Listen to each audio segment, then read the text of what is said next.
So how do we relate current with electrons is by using Faraday's law. So this is the formula. I equals to N F dN over dt. But remember, when we are using hydrogen gas, we are handling gas, right? So instead of using mole, we use volume, correct? So how do we relate volume with mole? We use ideal gas law. P equals to dV over dt, and P times dV over dt equals to dN over dt times RT. Okay, later we will discuss the consequences of using hydrogen fuel cell using the setup. Okay, this will help you to finish the project, the fuel cell project. Okay. Okay, now you open the tutorial question. Question 2.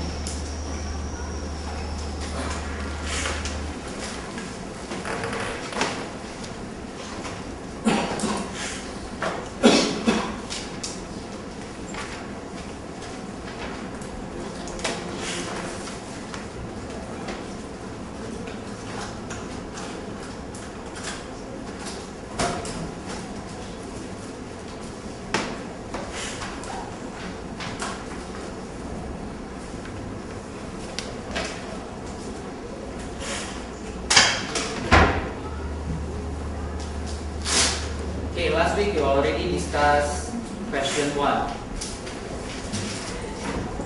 Now we will use a similar approach to solve question 2.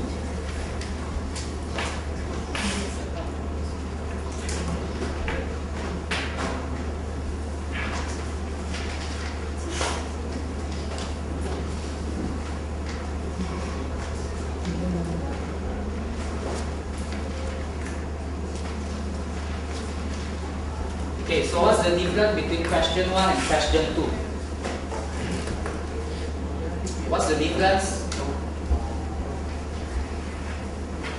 What's the difference between question 1 and huh? Yes, operating at different temperature and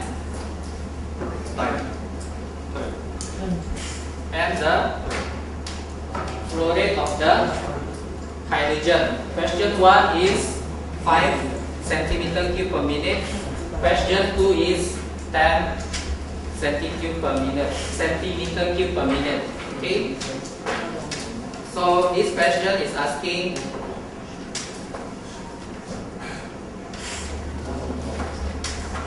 you write down first what is given in this question.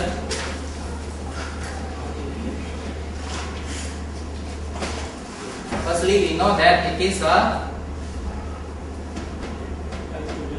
hydrogen fuel cell. Okay. So now you write down the oxidation reaction for hydrogen fuel cell. What is the oxidation reaction?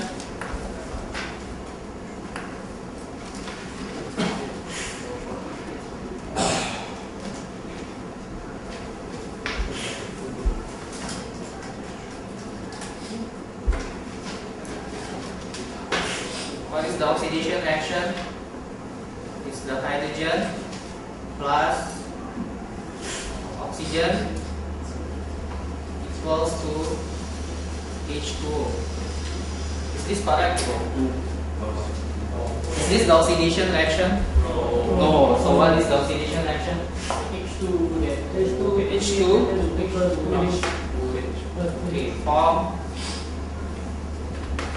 2H plus and 2E minus. Okay. So now from this reaction we know that the N is 2. Okay. So what else is known? What else is known in the question? Temperature, right? Temperature is 75 degrees Celsius. So this one equals to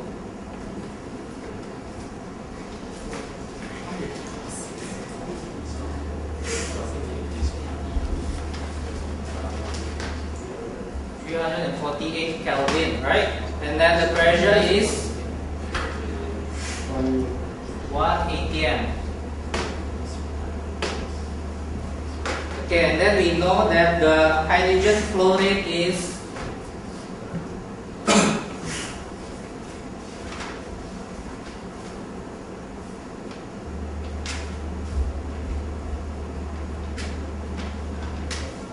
10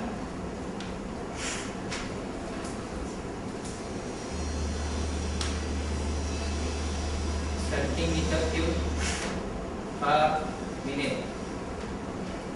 Okay, the first step we need to convert the dV over dt to dN over dt. How do we convert this? We use the ideal gas law.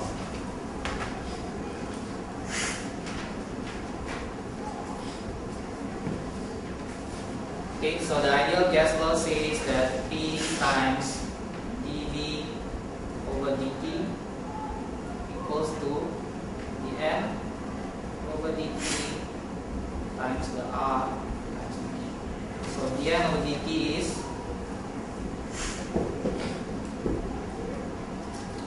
P times dV over dt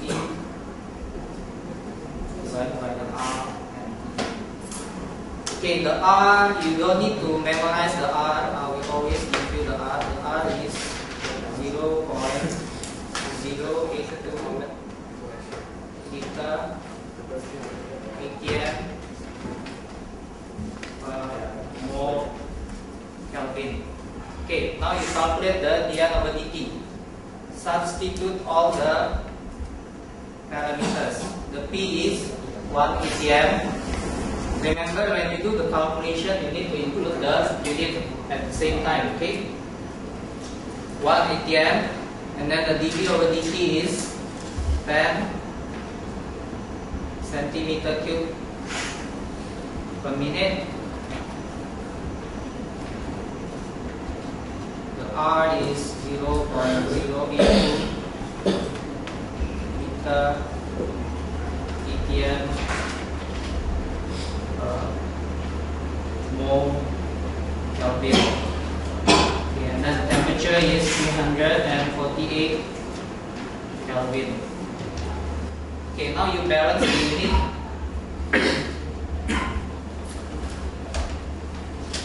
Before you do the calculation, you need to balance the unit. Check the Kelvin. Okay, the Kelvin same, so we can delete the Kelvin. atm also the same.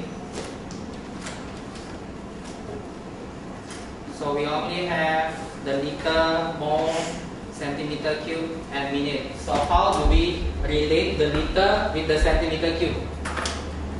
1 liter 1000 cm cube.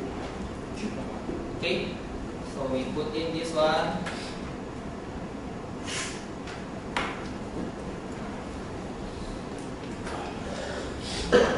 One liter over 1000 cm cube.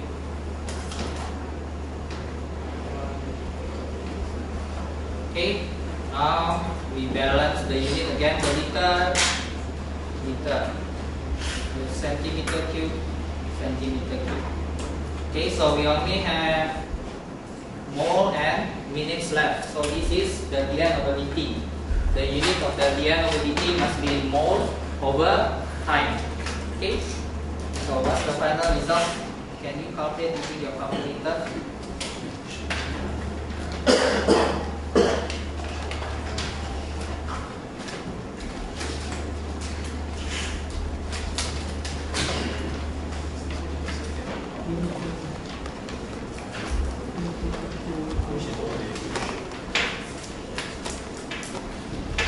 What's the result?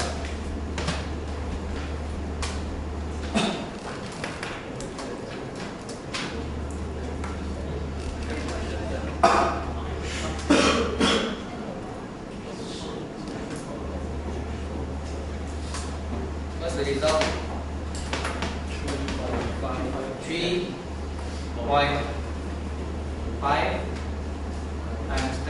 power. What's the unit? Mole per minute. Okay. Okay, so we already solved the flow rate of hydrogen in terms of mole per minute. Now we go back to the question.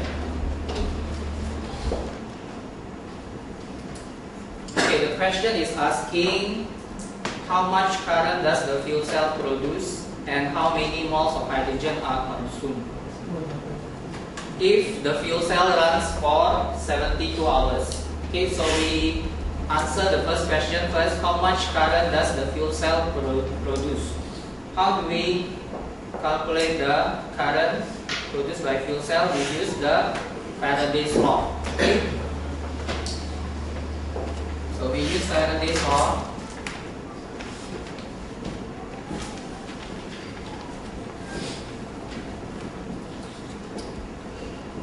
I equals to M F dN over dt.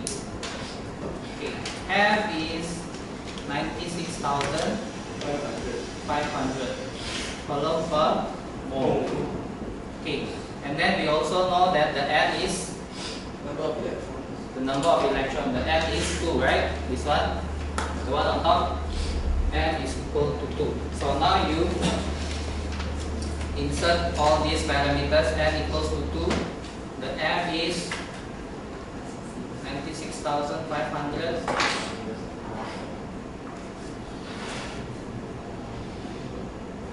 coulomb per mole, and the dN over dt is 3.5 times 10 to the power of -4 mole per minute. Okay, now we can cancel out the mole, right? But this will give us coulomb per minute. So the unit of current is, what's the unit of current, Jacob? Ampere. Ampere is 1 ampere equal to coulomb per second. But this one, the time unit is still in minute. So you need to convert from minute to second. So we know 1 minute equals to 60 seconds, right? So if you want to convert this, we have to multiply by